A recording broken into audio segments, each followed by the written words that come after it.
الرحیم رسول اللہ صلی اللہ علیہ وسلم کی سیرت طیبہ کا ذکر ہو رہا ہے۔ دیکھیں 3 سال تک نبوت ملنے کے بعد جب آپ صلی اللہ علیہ وسلم کو نبوت ملی تو 3 سال تک آپ نے خفیہ دعوت دی، بہت خاموشی کے ساتھ، چھپ کر، کھل کر اعلان نہیں فرمایا، ہر کسی کو دعوت نہیں دی، بلکہ آپ صلی اللہ علیہ وسلم دیکھتے تھے کہ جو خاندان کے انتہائی قریب لوگ ہیں، خاندان مطلب سب سے پہلے تو گھر ہے، گھر میں 3 افراد تھے، ایک حضرت خدیجہ تھی اور ان کی اولاد، وہ تو آ جاتی ہے اس میں نا، آپ صلی اللہ علیہ وسلم کی اولادیں، بیٹیاں تھیں سب، اور حضرت زید بن حارثہ تھے، حضرت علی تھے، اس لیے کہ حضرت علی بھی آپ کے زیر کفالت اور تربیت تھے۔ حضرت ابو طالب کے بیٹے تھے، لیکن کفالت اور تربیت آپ صلی اللہ علیہ وسلم نے کی، انہی کے پاس پلے ہیں، بڑے ہیں، تو گھر میں مین افرادی 3 تھے۔ تو سب سے پہلے تو آپ نے حضرت خدیجہ کو دعوت دی اور انہوں نے ایمان قبول کر لیا، ورنہ تو پہلے سے ذہنی طور پر آپ صلی اللہ علیہ وسلم سے ویسے بہت زیادہ متاثر تھی، اور پھر جو حالات دیکھے، ایک نہیں انسان کو کے کردار سے متاثر ہونا، ان کا جو کردار ہے وہ تو پہلے سے ان کے علم میں تھا، لیکن پھر آپ صلی اللہ علیہ وسلم پر جو حالات پیش آتے تھے وہ حالات بھی انہوں نے دیکھ لیے، جو ایمانی وہ ہے وہی وغیرہ وہ چیزیں بھی انہوں نے دیکھی تھی، محسوس کی تھی، تو وہ تو پہلے سے کوئی ذہنی طور پر تیار تھی۔ تو سب سے پہلے انہوں نے ایمان قبول کیا۔ پھر زید ابن حارثہ آپ کے آزاد کردہ غلام تھے۔ زید ابن حارثہ کون تھے؟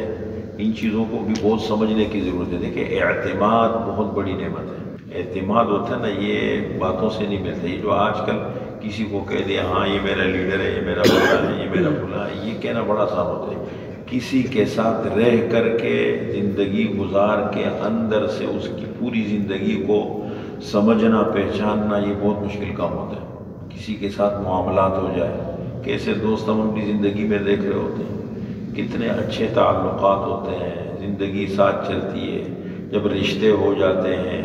پھر معاملات ہو جاتے ہیں، اس کے بعد دیکھو کیسے انسان ایک دوسرے سے بدل جاتے ہیں۔ جب مزاج نہیں ملتے نا، جب آپس میں مزاج نہیں ملتے ہیں تو کیسے ایک دوسرے سے بدل جاتے ہیں انسان، پتہ بھی نہیں لگتا، وہ دوستیاں ختم ہو جاتی ہے، وہ رشتے کمزور پڑ جاتے ہیں، سب کچھ ختم ہو جاتا ہے۔ تو حضرت خدیجہ نے تو آپ کو بہت قریب سے دیکھا۔ پھر اس کے بعد حضرت زید ابن حارثہ کون تھے؟ یہ زید ابن حارثہ اصل میں حضرت خدیجہ کے غلام تھے، اور یہ عرب کے قبیلے سے ان کا تعلق تھا۔ ان کو اپنے ننیال جا رہے تھے اپنے خاندان والوں کے ساتھ، اس زمانے میں تو یہ چیزیں عام تھی، قافلہ لٹ گیا، کسی نے قافلے پہ حملہ کر دیا، پورے قافلے کو لوٹ لیا، یہ بچے تھے چھوٹے، ان کو پکڑ کے لے گئے اور غلام بنا لیا، اور غلام جب بنائے لا کر کے ان کو مکہ مکرمہ میں بیچا، حضرت خدیجہ کے ہاتھوں میں آ گئے، مالدار عورت تھی، کسی طریقے سے ان کے پاس آئے، پھر آپ صلی اللہ علیہ وسلم کے ساتھ آ گئے۔ تو ان کے والد ان کے فراق میں، جدائی میں، غم میں ہر وقت روتے تھے۔ اب ظاہر بات ہے والد روتے تھے تو والدہ کی کیا کیفیت ہوگی، باقی گھر والوں کی کیا کیفیت ہوگی، تو بہت پاگلوں کی طرح پھرتے تھے، تلاش کرتے تھے۔ کئی سال کے بعد ان کو پتہ لگا کہ وہ تو مکہ مکرمہ میں ایک شریف خاندان کے پاس ہے، تو ان کے والد بہت بڑی رقم لے کر کے جیسے ہمارے یہاں ہوتے ہیں نا، جیسے مثال کے طور پر اغوا کر لے تو کتنی بڑی بڑی پیشکشیں ہوتی ہے، لوگ کیا کر رہے ہوتے ہیں، دے رہے ہوتے ہیں، مجبوری ہوتی ہے، تو بڑی رقم لے کر کے یہ پہنچے، معلومات لیتے رہتے مکہ مکرمہ۔ کسی نے کہا کہ اب اس وقت آپ صلی اللہ علیہ وسلم کو نبوت بھی نہیں ملی تھی، یہ اس وقت کی بات تھے جو ابھی نبی نہیں بنے تھے، اب نبوت نہیں ملی تھی، تو ان کے پاس آ گئے آپ صلی اللہ علیہ وسلم کے پاس، کہنے لگے یہ ہمارا بیٹا ہے اور کئی سال ہو گئے اور یہ گھر سے غائب ہے اور غلام ہے، ہم اس کو تلاش کرتے کرتے بالآخر ہمیں پتہ لگا کہ آپ کے پاس ہے، تو ہم آئے ہیں، جتنی رقم آپ بولیں گے، جو بھی آپ قیمت لگائیں گے، ہم دینے کو تیار ہیں، ان کو ہمارے حوالے کر دو۔ انہوں نے کہا دیکھو آپ صاحب، میں مجھے رقم کی کوئی ضرورت نہیں ہے، آپ یہ نوجوان ہے اور عاقل ہے، بالغ ہے، ان کو بٹھاؤ اکیلے میں، ان سے پوچھو، اگر یہ اپنی خوشی سے آپ کے ساتھ جانے کے تیار ہے، میری طرف سے کوئی مطالبہ نہیں، مفت میں لے جاؤ اس کو، آپ کا بچہ ہی لے جاؤ۔ تو ان کے والد اور چچا دونوں لینے آئے تھے، انہوں نے اکیلے میں بٹھایا سا، وہ کہنے لگے آپ نے بہت انصاف کی بات کہی، خوش ہو گئے۔ تو ان کو بٹھایا، کہنے لگے زید آپ کی والدہ دیکھو آپ کی جدائی سے کتنی پریشان ہے، غم سے نہ ڈالے، پھر ہم دیکھو آپ کے لیے کتنے پریشان رہے، پھر آپ ایسے گھر میں آ گئے، ابھی ہم آپ کو لینے آئے، ہمارے ساتھ چلے۔ زید نے کہا میں تو نہیں جاؤں گا، تو آپ صلی اللہ علیہ وسلم کے پاس رہوں گا۔ انہوں نے کہا عجیب آدمی ہے تو، زید آپ آزادی پر غلامی کو ترجیح دے رہے ہو؟ کہنے لگے بس محمد کی غلامی، مجھے یہ بندہ ان کے ساتھ رہنا ہے، مجھے نہیں جانا ہے۔ اور برے گئے۔ اب ظاہر بات ہے وہ آپ صلی اللہ علیہ وسلم کے ساتھ تھے، زندگی گزاری تھی، تو ان کو جب اسلام پیش کیا تو انہوں نے قبول کر لیا۔ اب قرآن کریم میں، پورے قرآن کریم میں ایک صحابی کا نام آیا ہے، صحابہ کا ذکر ہے، صحابہ کی صفات اللہ تعالیٰ نے بیان کی ہے، لیکن نام کسی صحابی کا نہیں ہے، صرف حضرت زید کا ہے۔ آپ صلی اللہ علیہ وسلم نے جب یہ بڑے ہو گئے تو اپنی پھوپھی کی بیٹی سے ان کا نکاح کرا دیا، حضرت زینب بنت جحش کے ساتھ ان کا نکاح کرایا۔ اب دیکھو یہ تو مزاج کبھی ملتے کبھی نہیں ملتے، چونکہ یہ غلام رہ چکے تھے، اور غلامی کا جو دھبہ ہوتا تھا زمانے جاہلیت میں بہت بڑا دھبہ سمجھا جاتا تھا۔ اب یہ وجہ بھی ہو سکتی ہے، اللہ بہتر جانتے، تو اپنے بندوں کو اللہ بہتر جانتے ہیں۔ بہرحال ایسا ہوا کہ ان کا نکاح کرا دیا۔ نکاح جب کرایا تو دونوں کے مزاج نہیں ملے، اور پھر آپس میں بات آگے بڑھتی چلی گئی۔ پھر بار بار حضرت زید بن حارثہ تشریف لاتے تھے آپ صلی اللہ علیہ وسلم کے پاس، اور کہتے تھے کہ اے اللہ کے رسول، آپ مجھے اجازت دیجئے کہ میں ان کو آزاد کروں، طلاق دے دوں، یہ بھی آزاد ہو جائے گی، میں بھی آزاد ہو جاؤں گا، میں بھی بہت پابند ہوں، تکلیف میں ہوں، یہ بیچاری بھی میری وجہ سے بہت پابند ہے۔ اور آپ صلی اللہ علیہ وسلم بار بار فرماتے نہیں، ابھی نہیں زید، ابھی نہیں، ابھی تھوڑا انتظار کریں، خیال رکھ کے،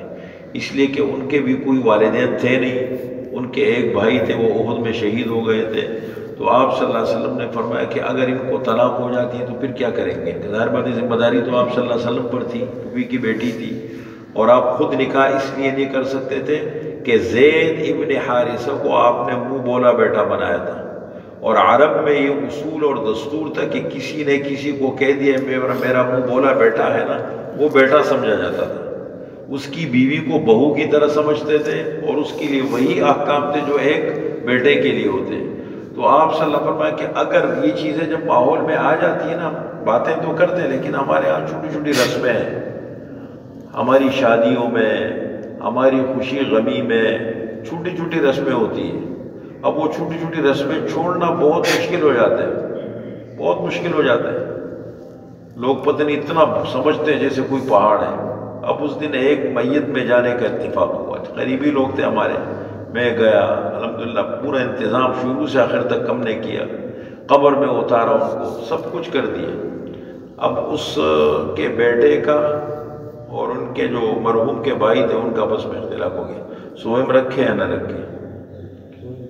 ہاں تو اس پہ آپس میں اختلاف ہو گیا۔ مجھے کہتے کیا کرو، میں نے کہا آپ دونوں لڑو، میں کیا کر سکتا اس میں، جو سنت کام تھے وہ تو میں نے اپنے سارے کر لیے۔ اب دیکھیں مشکل، یہ حالانکہ کوئی بڑی چیز نہیں ہے، نہیں مزاج بن گئی ہے، سنت سے تو ثابت نہیں ہے، ایک چیز جب ثابت ہی نہیں ہے، لیکن اب کیا بولو گے؟ اس سے بڑھ کر پھر شادی بیاہ کے اندر جو ہماری رسمیں ہوتی ہیں کچھ اور ہوتی ہیں، تو جب ایک ماحول میں آدمی پلتا ہے بڑھتا ہے بہت مشکل ہو جاتی ہے۔ اب آپ صلی اللہ علیہ وسلم نے فرمایا کہ اگر میں نکاح کر لیتا ہوں تو لوگ شور مچائیں گے اس میں کہ دیکھو بہو سے انہوں نے نکاح کر لیا بہو، تو اس لیے آپ صلی اللہ علیہ وسلم بار بار حضرت زید بن حارثہ کو روکتے تھے، اب تھوڑا سا انتظار کیجئے دیکھتے ہیں۔ بالآخر کیا ہوا،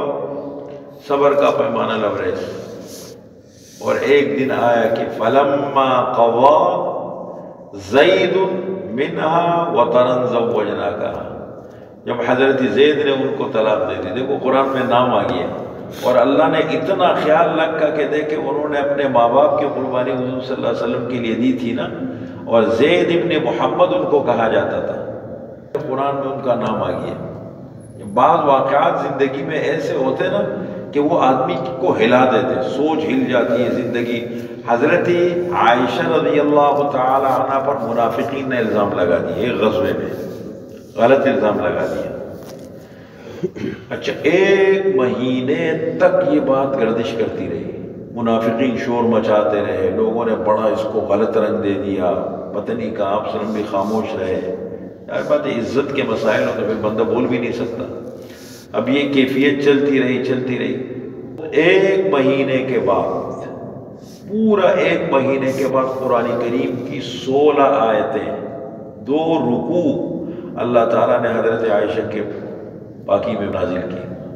حضرت عائشہ فرماتی ہے کہ مجھے یہ یقین تھا کہ اللہ میری پاکی بیان کریں گے، لیکن مجھے یہ نہیں معلوم تھا کہ قرآن کریم کی 16 آیتیں اتریں گی میرے بارے میں اور قیامت تک ان کی تلاوت ہوگی۔ سورہ نور کے اندر رکوع نمبر 2، رکوع نمبر 3، 18ویں پارے میں یہ 2 رکوع اللہ نے نازل کی، پوری ان کی پاکی بیان کی، اس لیے کہ واقعہ اس طرح کا تھا نا، نبی کے لیے، بڑے لوگوں کے لیے واقعات بڑے ہوتے ہیں۔ اسی طریقے سے حضرت زید کا مسئلہ ہے، کیونکہ انہوں نے اپنا گھر چھوڑا تھا، پھر طائف میں دیکھیں طائف میں جب آپ صلی اللہ علیہ وسلم گئے تو آپ کو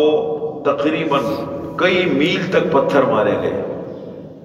طائف کے لوگوں نے آپ کو پتھر مارے، پورا جسم،